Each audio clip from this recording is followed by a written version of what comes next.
Hello, welcome, and thank you for joining us. It's Monday, July 29th. You're watching News 2 on VIA Channel 4 and 504. I'm Leslie Camisiang.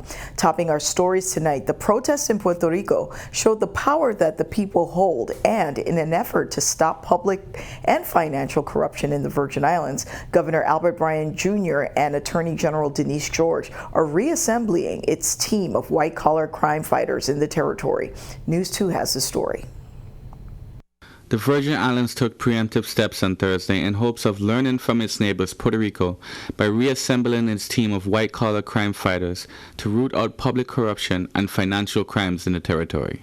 Speaking at a press conference on St. Thomas, Governor Albert Bryan Jr. said that his team has been closely monitoring tensions in Puerto Rico, which hit a breaking point this month after leaked text messages between Puerto Rican Governor Ricardo Rossello and his aides sparked a public outcry that ultimately led him to resign just as the territory's Senate was beginning impeachment proceedings. And they say in old West Indian adage, when your neighbor house is on fire, throw water on yours. In true form, we saw what is going on in Puerto Rico. We want to tell the people of the Virgin Islands that we have a zero tolerance for corruption. It is truly unfortunate that our Puerto Rican brothers and sisters have been under such stress and duress in the last week. Couple weeks we've seen the resignation of top officials, the expose of Governor Rossello, and finally last night his resignation. As I said before, it's regrettable that happened. The Puerto Rican people have suffered immensely as a result. The loss of trust in their leadership is tragic. Attorney General Denise George said that her team is also looking to rebuild the Justice Department's white-collar crimes and public corruption unit, which she said has been completely dismantled over the past few years. George used to head the unit while working as Assistant Attorney General. Justice is required by law to establish and maintain the division, which not only investigates white-collar and public corruption crimes, but aggressively prosecutes them, she said. To rebuild the unit, the department has to gather the right staff trained in financial and fraud investigations, along with local and federal corruption statutes, and maintaining a close working relationship with the Virgin Islands Police Department. White-collar and corruption crimes should never go unchecked in this government. It is so important to maintain the integrity and honesty in government so that the community can have the respect and the trust in its leaders. I commend the Governor, Albert Bryan, for always supporting this type of endeavor. Before even being appointed to this position, in discussions with the governor, he had expressed his concerns about that area. And I knew that I would have his support in order to go forward and develop the unit and develop the division and really engage in the aggressive prosecution of these types of crimes as required by law. George said she also recently learned that the territory's Civil Rights Commission, which was under justice for budgetary purposes, has practically disappeared in its entirety. The AG pledged that she would also put her focus on finding the right people for the commission, which would be appointed and charged with not only handling complaints dealing with civil rights, but put in place a process that would allow community members to file claims. For News 2, this is James Gardner. Also taking place during that press conference, Virgin Islands Fire Service Director Daryl George and Health Commissioner Justa Encarnacion discussed the task force meetings focus on pulling VI Fire Service and the territory's emergency management services under one division. In a recent news release, officials said a July 19th task force meeting focused on forming the key components of the integration plan, which will lead to the launch of a newly formed Virgin Islands Fire and Emergency Medical Service regulated by the Health Department. Here's more on that.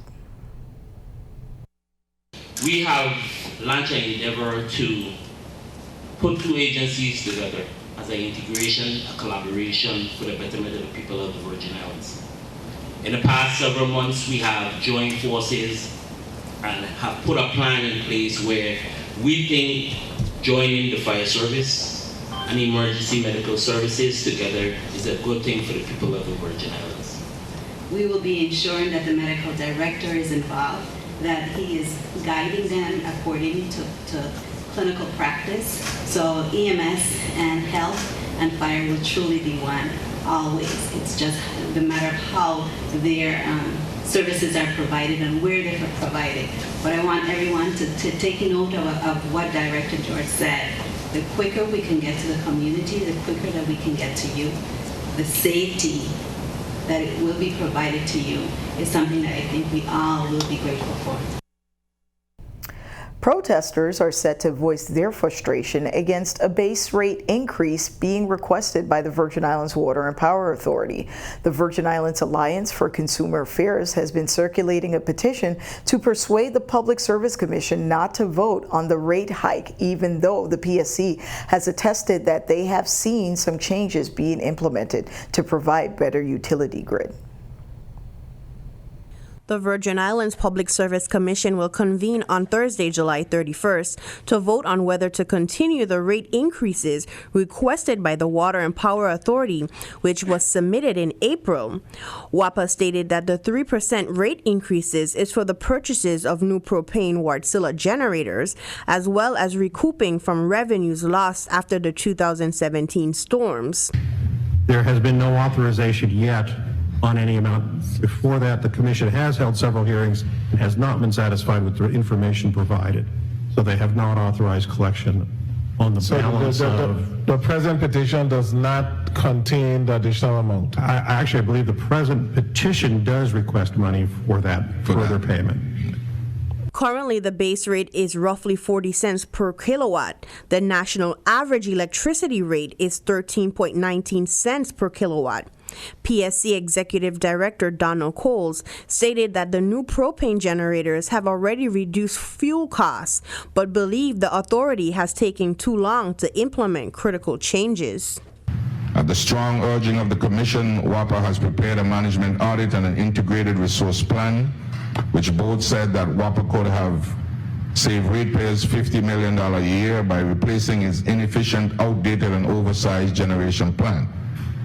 That has finally begun with the 3 new Wärtsilä units in St. Thomas, but it's just the first step.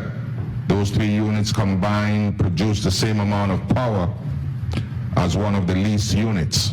Release statements, Lawrence J. Kupfer, WAPA's chief executive officer, explained that the base rate increase would only be implemented for or about 12 to 18 months as the authority worked to obtain more efficient generators, complete with battery storage, along with 15 megawatt solar renewables to the grid. The PSC director seemed unhappy with the lack of progress in renewable energy efforts. We must also note that WAPA is far from achieving the goals set forth in the Virgin Islands Energy Act, Act number 7075.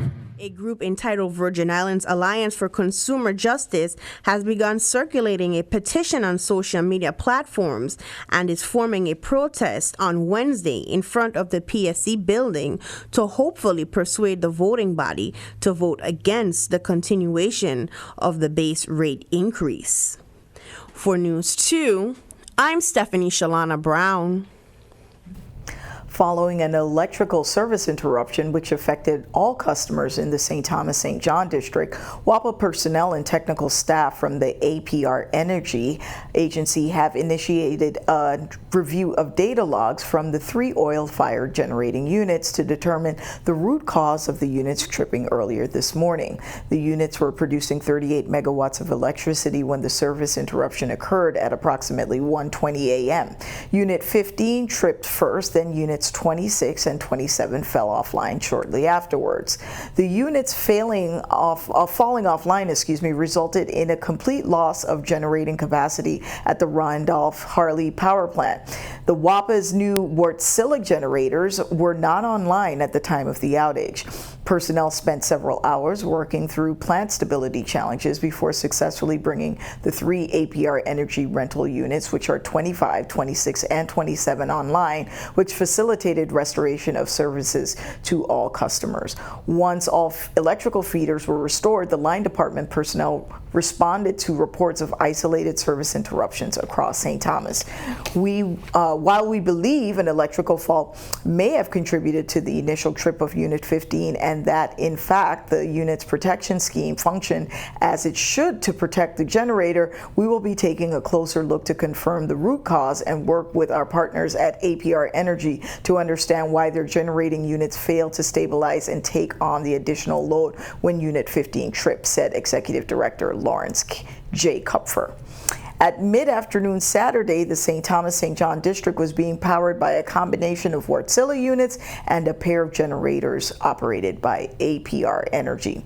Kupfer apologized to the community for the inconvenience caused by today's service interruption and thanked the many men and women of WAPA who responded to the power plant to assist in the recovery of generation and the subsequent restoration of service to all customers. All electrical feeders were restored by 9:05 a.m. on Saturday. Meanwhile, Delegate to Congress Stacey Plaskett welcomed the incoming governor of Puerto Rico, which at this point remains uncertain after former Governor Ricardo Rosselló resigned for numerous allegations of personal misconduct and corruption. According to Plaskett, in the last week, Puerto Ricans inspired people when they took to the streets to demand change and made all Caribbean people and Americans proud in the Borinquan demonstration of the best of democracy, according to the delegate. Plaskett also said she's grateful that the first branch of government in Puerto Rico began the process to rectify the crisis with preliminary impeachment preparations, and that the judiciary issued search warrants of local officials. Plaskett said she will continue to carry the message that Congress has been complicit in the economic issues of Puerto Rico and the other territories, including the Virgin Islands. Disadvantages like lack of equal access to federal resources, a vote in Congress, and a voice in the election of our president continued what she calls a vicious cycle of disenfranchisement. Turning our attention to the crime report, the Virgin Islands Police Department has been quite busy the last few days. On July 24th, police arrested 39-year-old Elaine Rodriguez and charged him with grand larceny, possession of stolen property, forgery, and obtaining money under false pretenses. According to police, Rodriguez was identified as the individual who possessed and forged several checks belonging to the Virgin Islands Port Authority Marine Division. On June 11th, the Virgin Islands Port Authority employee reported that several checks belonging to that agency were stolen and cashed for an undisclosed amount. Rodriguez's bail was set at $250,000. He was remanded to the Bureau of Corrections. On St. Croix, meanwhile, on July 27th, around 7:43 p.m., 911 received a report of shots fired in the Mutual Homes Grove Place area and a man down. Officers found the body of a black male, later identified as Tahim Debo Samuel, 20 years old, of Mutual Homes. Samuel's body was found outside Building 33. Detectives canvassed the area trying to locate possible witnesses, but were unsuccessful. Samuel sustained multiple gunshot wounds to his body. No motive has been established for the shooting, according to police.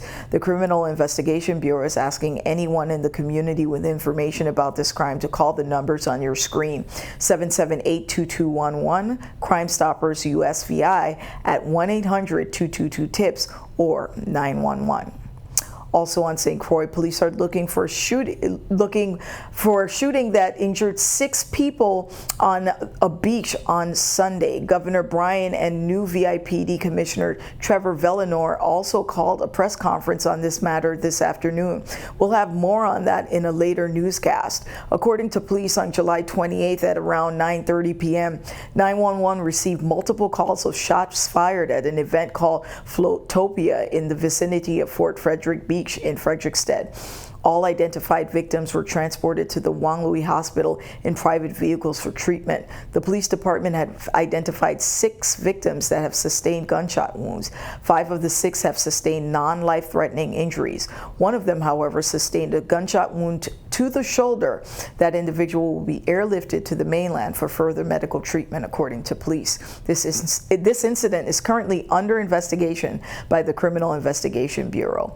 The police department is asking anyone with information regarding the shooting to call the Criminal Investigations Bureau at 778-2211, Crime Stoppers USVI at 1-800-222-TIPS or 911. Coming up next, a new tour celebrating Virgin Islands women's rights to vote, plus a project called Farm in a Pod is gaining traction on St. Croix. We'll be right back.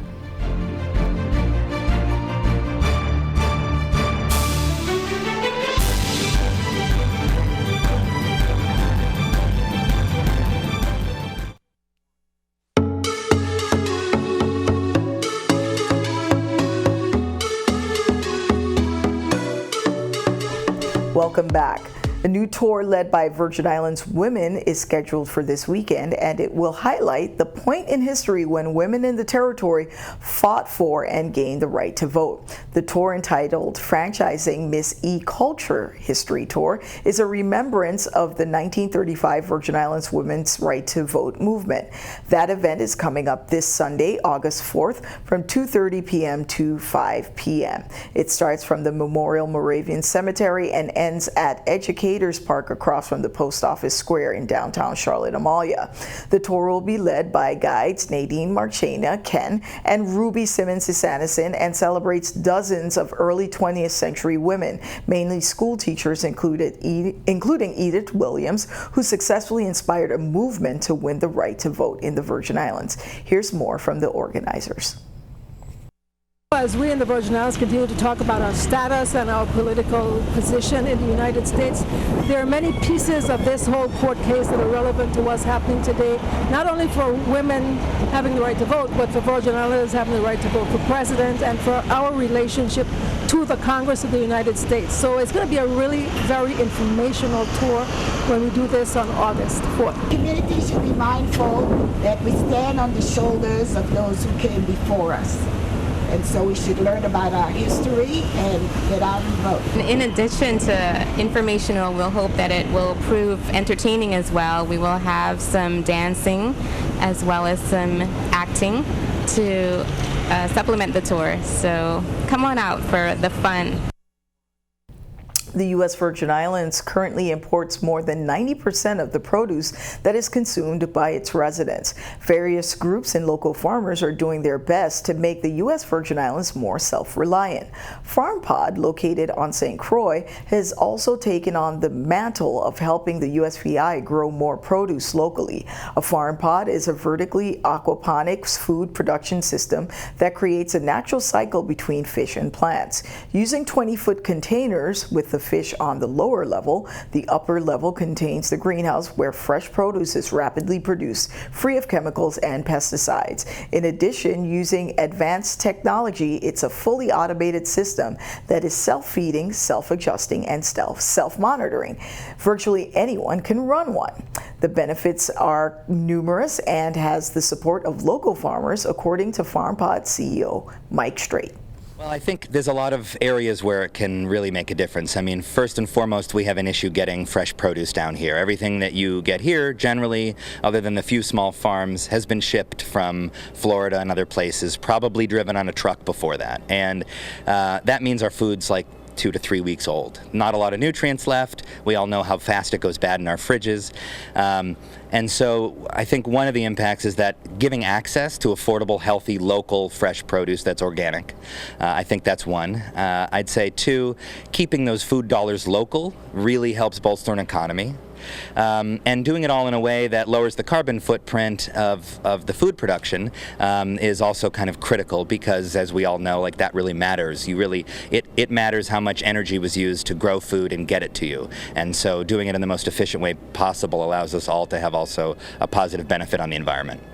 We went to the farmers to get their feedback, and the first thing we noticed was they were excited about it. So I think they realized what we were trying to do, in that this is a tool, like a tractor or anything else. If we can allow farmers to grow more produce more efficiently with less time and resources, that's a win for them. And so we've worked closely, and we're starting to build relationships with local banks to offer financing the way you would buy a car, so that any farmer can have a farm pod and be successful and produce produce and income from it. Stick around, your News 2 AccuWeather forecast is coming up next.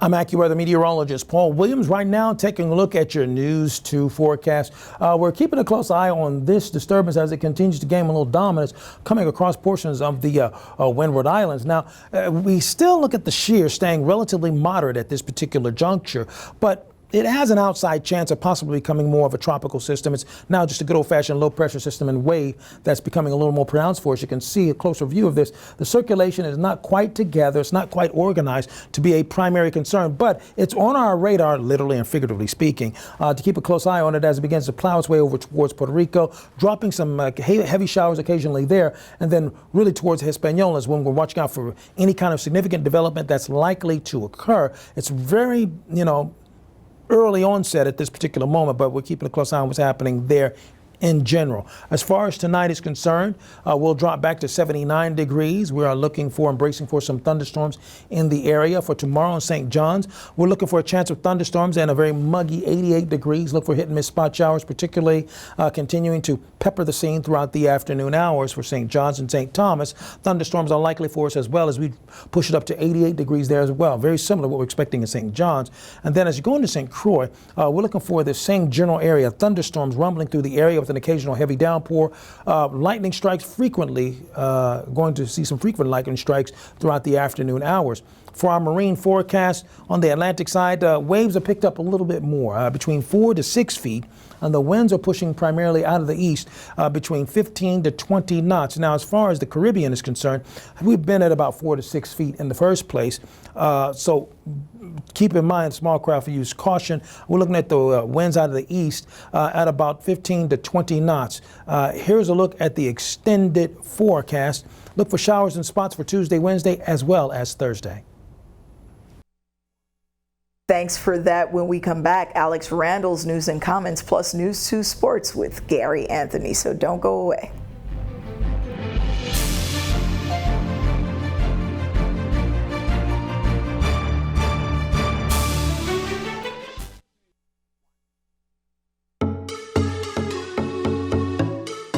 You're watching News 2. This is Alex Randall with News and Comment. The university is back, not that it ever went away, but after the storms, the building needed care and the development of the medical school went on hold. Now the University of the Virgin Islands is back building the facilities for the medical school. Construction's resumed at the building on St. Thomas and at the Simulation Center on St. Croix. They may be done by early 2020. And while there are plans to reapply for accreditation, even if that takes longer, the Simulation Center will be a valuable asset to the community. It's a sign of the times that UVI is back on track to build its most impressive project in decades. Good work. Wow, GERS sold the Carambola Resort and turned a profit on the sale. Wow, like they are doing smart business and making money for the retired government employees. $12 million profit. The new owner is a subsidiary of something else. We have no idea who's really buying the place. It will remain a Marriott and keep all of the staff employed. We already know that the WICO board pay themselves $1,500 each for their board meetings. That's $18,500 per meeting. 12 meetings a year. It's about a cool $250,000 a year in board meetings. Seems odd when you figure that WICO is actually failing at its main job. They missed the boat, as it were, building new port facilities, and we have been steadily losing cruise ships to other destinations. Fewer ship calls, no new facilities. You know, in the real world, if you're not getting a critical job done, they dock your pay. they certainly don't pay you $1,500 for a couple of hours of meetings. Lolo Willis tried to get the Supreme Court to reverse his convictions.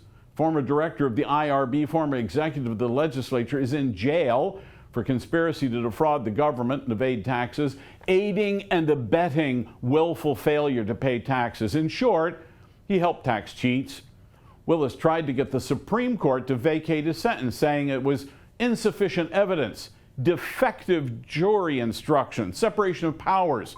He even tried to claim that he broke federal laws and was tried in local courts. No. Supreme Court says he's guilty, and the lower courts made no errors, no flaw in the judgment. Willis stays in jail. Let it be a lesson to everyone in government. If you cheat, you're going to be caught and punished. Thanks for watching. This is Alex Randall with News and Comment. Now back to Leslie. You got to give it to Alex. He always calls it just like he sees it. Thanks for that, Alex. Coming up next, Gary Anthony has your News 2 Sports. Gary?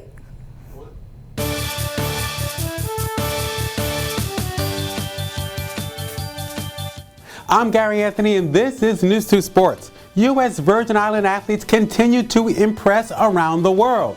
Here's what happened over the weekend. St. Thomas native Aaliyah Boston came up huge for Team USA in the FIBA U19 2019 Women's World Cup in Thailand. Boston posted a double-double, 12 points and 11 rebounds, as Team USA took down Australia for the championship in overtime, 74-70. Team USA went 7-0 in the tournament in securing their 8th FIBA U19 title. At the 2000 Pan Am Games, which are underway in Lima, Peru, long-distance runner Eduardo Garcia completed the men's marathon, a 26.2-mile course, in 2 hours, 19 minutes, and 12 seconds. Way to go. Michelle Smith of the St. Croix Mustangs track team brought home a gold medal with a time of 3:09.36 in the 1,000 meters race at the NACAC U15 Games in El Salvador. And finally, Mikkel Parrish from St. Croix Central High School and the world's best billiard player under 18 took 4th place in the 2019 Junior National 9-Ball Championships in Las Vegas. That's it for sports. Leslie, back to you. Thank you for that, Gary. And that's it for our show tonight. We're live on Facebook and YouTube and on VIAC Channel 4 and 504 Mondays, Wednesdays, and Fridays, 7 p.m. and 11 p.m. Follow us on social media. Tag us on any stories you want to see on the news or send us a message on Messenger. You can also email us at newsdirector@tv2.vi. Thank you for joining us on News 2. I'm Leslie Comisian. We'll see you next time.